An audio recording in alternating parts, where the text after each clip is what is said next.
ये अखबार 5 साल में 20 लाख नौकरियां देंगे,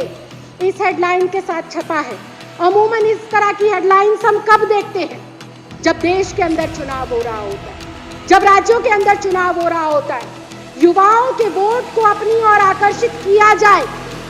इसके लिए भाइयों बहनों, हर साल हम 1 करोड़ नौकरियां देंगे। इस तरह के भाषण देश के प्रधानमंत्री के मुंह से, देश के अलग अलग राज्यों के मुख्यमंत्री के मुंह से हम लोगों ने सुने। लेकिन मैं अपने आप को बहुत सौभाग्यशाली मानती हूँ और बधाई देना चाहती हूँ पूरे सदन को कि देश के इतिहास में आजादी के 75 साल बाद एक ऐसी सरकार आई है जो अपने बजट को नाम देती है रोजगार बजट। ऐसा बजट जो लाखों करोड़ों युवाओं के सपने को साकार करने की एक पहल है। अभी बहुत काबिल साथी इस सदन में कह रहे थे कि ये बजट बेकार है, इस बजट के अंदर गरीबों के लिए कोई पॉलिसी नहीं आई, इस बजट में गरीबों का ध्यान नहीं रखा गया। वो बिल्कुल सही कह रहे थे, क्योंकि आजादी के 75 सालों से लेकर आज तक सरकारों के लिए सिर्फ और सिर्फ गरीबों को देने के लिए मुफ्त 5 किलो राशन और 5 किलो गेहूं और 4 किलो चावल होता। सिर्फ राशन गरीब को मुफ्त में मिल जाए, उनके लिए ये गरीबों के ऊपर बहुत बड़ा एहसान है, क्योंकि उनकी एक पॉलिसी है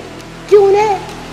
राष्ट्रभक्त नहीं, उन्हें अंधभक्त पैदा करने हैं। और अंधभक्तों को सिर्फ जब वो पेट तक सीमित रखेंगे तो ही वो इनकी जो संकुचित मानसिकता है, जो गंदी मानसिकता है, जो इस देश की एकता, अखंडता, भाईचारे को छिड़-भिड़ करने की मानसिकता है, जो हिंदू मुस्लिम को में बांटने, जाति विरोधी बातों को फैलाने में सफलतापूर्वक ये लोग उनको हासिल कर पाए, तो ऐसे अंधभक्तों को सिर्फ 5 किलो गेहूं और 4 किलो चावल तक सीमित करना ही इनको लगता है कि ये गरीबों के हित में काम कर रहे हैं। लेकिन भाई साहब, ये केजरीवाल सरकार का मॉडल है। केजरीवाल की सरकार ये कहती है कि गरीबों को अच्छी शिक्षा देंगे, गरीबों को अच्छी स्वास्थ्य सेवाएं देंगे, गरीबों को अच्छा पेयजल देंगे, गरीबों को अच्छा माहौल देंगे और बच्चों को, गरीबों के बच्चों को नौकरी लेने वाला नहीं, नौकरी देने वाला जब हम बनाएंगे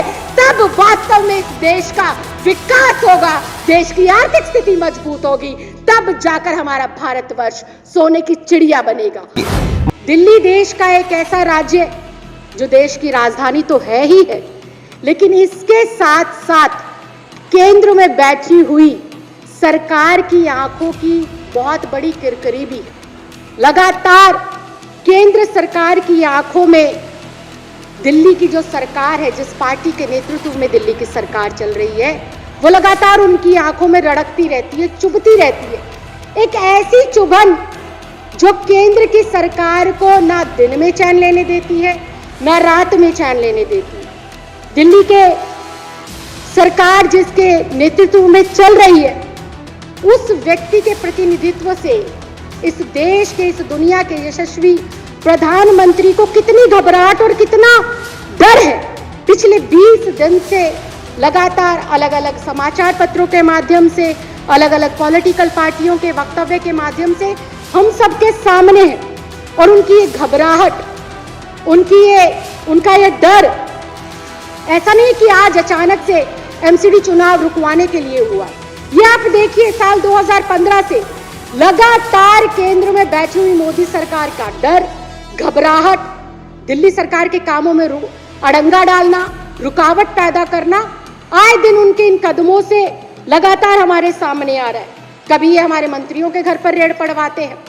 कभी ये बैकडोर से एक राजपत्र जो है निकालते हैं और उसमें एक चुनी हुई सरकार के अधिकारों के ऊपर कैसे कैची चलाते हुए एलजी नुमा बॉस बिठाने की कोशिश की जाती है। दिल्ली सरकार के कामों को रोका जाए, इस मंशा की पूर्ति के लिए मनचाहे अफसर जो उनके हिसाब से काम करे, ऐसे अफसरों की तैनाती की जाती है। इसके पीछे लक्ष्य क्या है? इसके पीछे मंशा क्या है? लक्ष्य और मंशा बिल्कुल साफ रहती है कि कैसे दिल्ली सरकार के कामों को रोका जाए, कैसे दिल्ली सरकार की जनहित की जो नीतियां हैं उनको तोड़ा मरोड़ा जाए, कैसे लोगों को गुमराह कर कर उनके खिलाफ जो है लोगों को भटकाने और लोगों के दिमाग और माइंड वॉश को जो है करने का काम किया जाए। लेकिन अध्यक्ष जी, मैं एक बात कहना चाहती हूँ, अरविंद केजरीवाल वो दरिया है जहां से निकलता है अपना रास्ता खुद बना लेता है, और ये बात साबित होती है इस बात से कि जब 2015 के अंदर केजरीवाल सरकार के नेतृत्व में माननीय उप मुख्यमंत्री मनीष सिसोदिया जी ने अपना बजट पेश किया था तो महज 31,000 करोड़ रुपए का बजट पेश हुआ था। लेकिन आज लगभग 7 साल के बाद 2.5 गुना से भी ज्यादा बजट पेश कर केजरीवाल सरकार ने इस बात को फिर से साबित कर दिया कि नीयत साफ है, इरादे नेक है, तो आपका भ्रष्टाचार, आपके षड्यंत्र, आपकी साजिशें, आपकी जासूसी सबको नेस्तनाबूद करते हुए जनहित के कामों में लगातार प्रगति की जाएगी और लगातार जनहित के कामों में प्रथम पंक्ति में आकर लोगों को सफलतापूर्वक नई नई पॉलिसी दी जाएगी। आज दिल्ली देश का एकमात्र ऐसा राज्य है जिन्होंने महज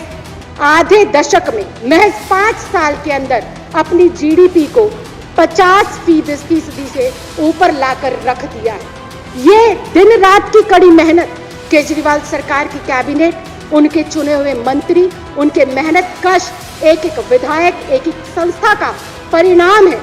जो आज दिल्ली का डंका देश के अलग अलग राज्यों में बगाए बगाए मजबूरन नाम बदल बदल कर ये पॉलिसीज को अडॉप्ट कर रहे हैं। लेकिन हम लोग हर बार ये कहते हैं हम राजनीति करने नहीं, हम लोग राजनीति बदलने आए हैं, और उसका परिणाम स्वरूप ये है कि आज अलग अलग राज्यों में, चाहे हमारा स्वास्थ्य का मॉडल हो, चाहे हमारा शिक्षा का मॉडल हो, चाहे हमारे अन्य मॉडल हो, उनको अडॉप्ट कर कर सरकारें उन पर काम करने के लिए मजबूर है। तो मैं आज धन्यवाद देना चाहती हूँ इस बजट पर हमारे माननीय मुख्यमंत्री श्री अरविंद केजरीवाल जी और उनके नेतृत्व में काम करने वाले हमारे वित्त मंत्री, उप मुख्यमंत्री बड़े भाई मनीष सिसोदिया जी को, जिन्होंने लगातार अपनी कड़ी मेहनत और परिश्रम से इस दिल्ली के लोगों को एक सपना साकार करने की पहल की ओर अग्रसर किया है। अध्यक्ष जी, ये भारतवर्ष देश का सबसे दुनिया का युवा देश है। इस देश के अंदर सबसे ज्यादा अधिकतम जो आबादी है वो युवाओं की है, लेकिन दुर्भाग्यवश आज इस देश का युवा खून के आंसू रोने के लिए मजबूर है। आजादी के 75 सालों के बाद भी बारी बारी भाजपा कांग्रेस लगातार लोगों को चुना, लेकिन लोगों ने, इन राजनीतिक दलों ने हर बार इन युवाओं के वोट का उपयोग तो किया, इन लोगों को सुनहरे सुखद सपने तो दिखाए, लेकिन उनके सपनों को पूरा करने का काम कभी भी इन सरकारों ने नहीं करा। अध्यक्ष जी, ये अखबार है, ये अखबार 5 साल में 20 लाख नौकरियां देंगे, इस हेडलाइन के साथ छपा है। अमूमन इस तरह की हेडलाइंस हम कब देखते हैं? जब देश के अंदर चुनाव हो रहा होता है, जब राज्यों के अंदर चुनाव हो रहा होता है, युवाओं के वोट को अपनी ओर आकर्षित किया जाए। इसके लिए भाइयों बहनों, हर साल हम 1 करोड़ नौकरियां देंगे। इस तरह के भाषण देश के प्रधानमंत्री के मुंह से, देश के अलग अलग राज्यों के मुख्यमंत्री के मुंह से हम लोगों ने सुने। लेकिन मैं अपने आप को बहुत सौभाग्यशाली मानती हूं और बधाई देना चाहती पूरे सदन को कि देश के इतिहास में आजादी के 75 साल बाद एक ऐसी सरकार आई है जो अपने बजट को नाम देती है रोजगार बजट। ऐसा बजट जो लाखों करोड़ों युवाओं के सपने को साकार करने की एक पहल है। अभी बहुत काबिल साथी इस सदन में कह रहे थे कि ये बजट बेकार है, इस बजट के अंदर गरीबों के लिए कोई पॉलिसी नहीं आई, इस बजट में गरीबों का ध्यान नहीं रखा गया। वो बिल्कुल सही कह रहे थे, क्योंकि आजादी के 75 सालों से लेकर आज तक सरकारों के लिए सिर्फ और सिर्फ गरीबों को देने के लिए मुफ्त 5 किलो राशन और 5 किलो गेहूं और 4 किलो चावल होता है। सिर्फ राशन गरीब को मुफ्त में मिल जाए उनके लिए ये गरीबों के ऊपर बहुत बड़ा एहसान है, क्योंकि उनकी एक पॉलिसी है कि उन्हें राष्ट्रभक्त नहीं, उन्हें अंधभक्त पैदा करने हैं। और अंधभक्तों को सिर्फ जब वो पेट तक सीमित रखेंगे तो ही वो इनकी जो संकुचित मानसिकता है, जो गंदी मानसिकता है, जो इस देश की एकता, अखंडता, भाईचारे को छिड़-भिड़ करने की मानसिकता है, जो हिंदू मुस्लिम को में बांटने, जाति विरोधी बातों को फैलाने में सफलतापूर्वक ये लोग उनको हासिल कर पाए, तो ऐसे अंधभक्तों को सिर्फ 5 किलो गेहूं और 4 किलो चावल तक सीमित करना ही इनको लगता है कि ये गरीबों के हित में काम कर रहे हैं। लेकिन भाई साहब, ये केजरीवाल सरकार का मॉडल है। केजरीवाल की सरकार ये कहती है कि गरीबों को अच्छी शिक्षा देंगे, गरीबों को अच्छी स्वास्थ्य सेवाएं देंगे, गरीबों को अच्छा पेयजल देंगे, गरीबों को अच्छा माहौल देंगे, और बच्चों को, गरीबों के बच्चों को नौकरी लेने वाला नहीं, नौकरी देने वाला जब हम बनाएंगे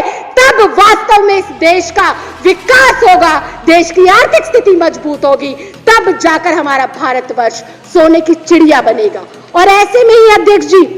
ये ऐतिहासिक बजट माननीय मनीष सिसोदिया जी, वित्त मंत्री जी के माध्यम से जो पेश किया गया है, मैं इसकी बहुत बहुत सराहना करती हूँ, तारीफ करती हूँ। और इस बात को कहना चाहती हूँ अध्यक्ष जी कि ये जो सरकारें हैं जो 75 सालों से देश के गरीब लोगों को चंद मुट्ठी भर राशन, चंद जो है चीजों में उलझाकर और गुमराह कर रखती थी, अब देश समझ चुका है। दिल्ली के अंदर ये जो मशाल जली थी, अब ये मशाल पहुंच गई है एक संघर्ष और जो है आंदोलन का रूप लेते हुए राज्य जो है पंजाब हमारा, जहां पर एक ऐतिहासिक क्रांति हुई। आप देखिए, इस देश के अंदर 10 मार्च को 5 अलग अलग राज्यों के रिजल्ट आते हैं। एक राज्य में पूर्ण बहुमत से अरविंद केजरीवाल जी की सरकार बनती है और 4 राज्यों में यशस्वी प्रधानमंत्री के नेतृत्व में भाजपा की सरकार बनती है। लेकिन अध्यक्ष जी, पूरे 15 दिन लगते हैं सरकार का स्वरूप देने में, मुख्यमंत्री चुनने में, मंत्री चुनने में, और वही केजरीवाल सरकार के नेतृत्व में 10 तारीख को रिजल्ट आता है और 15 तारीख 16 तारीख को शपथ ग्रहण समारोह होता है और अगले ही दिन से काम होता है। जब तक इधर इनके प्रधानमंत्री जी मंत्री और मुख्यमंत्री फाइनल करते हैं, इतने में तो एक हफ्ते के रिपोर्ट कार्ड में पंजाब में भगवंत मान और केजरीवाल जी की सरकार में, आम आदमी पार्टी की सरकार जो है पेंशन्स का घोटाला निकाल कर लाती है, रोड कर्मचारियों को पक्का करने का काम करती है, 35,000 नई नौकरियां देने का काम करती है। इस देश के अंदर सरकारें चुनकर आई, एक सरकार ने युवाओं का, जैसे ये बजट है युवाओं रोजगार का, रोजगार बजट को यहाँ पर पेश करती है और वहीं अपने दूसरे राज्य में सरकार बनते ही 35,000 नई नौकरियां लागू करने का काम करती है। और वहीं दूसरा एक राज्य है यूपी, जिसमें अनाउंसमेंट करते हैं बाबा कि लोगों को 5 किलो राशन और 4 किलो गेहूं मिलेगा। तो मुझसे पूर्व सभी वक्ताओं ने शिक्षा के ऊपर बोला, स्वास्थ्य के ऊपर बोला, बिजली के ऊपर बोला, पानी के ऊपर बोला। अध्यक्ष जी, 1 से 1 मिनट में मैं अपना वक्तव्य खत्म करूंगी। ये बजट एक आम साधारण नागरिक के तरीके से, एक चुने हुए प्रतिनिधि के तौर पर, एक दलित समाज की बेटी और दलित समाज का प्रतिनिधित्व करते हुए एक ऐतिहासिक बजट दिल्ली राष्ट्र की राजधानी के अंदर बहुत ही मेहनत और बहुत ही सपने के साथ और पूरे मैकेनिज्म के साथ कि किस किस डिपार्टमेंट से कितनी कितनी नौकरियां हम लोग निकालेंगे आने वाले 5 साल के अंदर। मैं बहुत बहुत बधाई देना चाहती हूँ, बहुत बहुत शुभकामनाएं देना चाहती हूँ। और मुझे पता है कि भले ही माननीय उप मुख्यमंत्री जी ने इस बजट का पूरा समय 5 साल का रखा है और 20 लाख नौकरियां देने की बात करी है, लेकिन जिस प्रकार से सर पिछले 7 सालों से आपका रिपोर्ट कार्ड रहा है, आपका फीडबैक रहा है कि आपने तय समय से पहले ही हर एक वादे को पूरा करने का काम किया है, डिलीवरी देने का काम किया है जनता में, तो मुझे इस बार भी पूरी उम्मीद है और विश्वास है कि जो 5 साल का आपने समय लिया, 5 साल से पहले ही अपने इस बजट भाषण में किए गए एक एक वादे को पूरा भी करेंगे और दिल्ली के हर एक युवा को, छोटा हो बड़ा हो, लेकिन एक स्थिर रोजगार देकर दिल्ली की आर्थिक स्थिति को भी मजबूत करेंगे और दिल्ली के युवाओं में एक नया जोश और एक नया विश्वास भरने का काम करेंगे। मैं अपनी ओर से और पूरे सदन की ओर से आपको इस ऐतिहासिक रोजगार बजट पेश करने के लिए बहुत बहुत बधाई देती हूँ और बहुत बहुत शुभकामनाएं देती हूँ। और विपक्ष के साथियों से भी ये कहना चाहती हूँ कि अपने सरकारों को कहो कि अरविंद केजरीवाल ऑफ मॉडल से उप मुख्यमंत्री जी से कुछ सीखने का काम करे। सिर्फ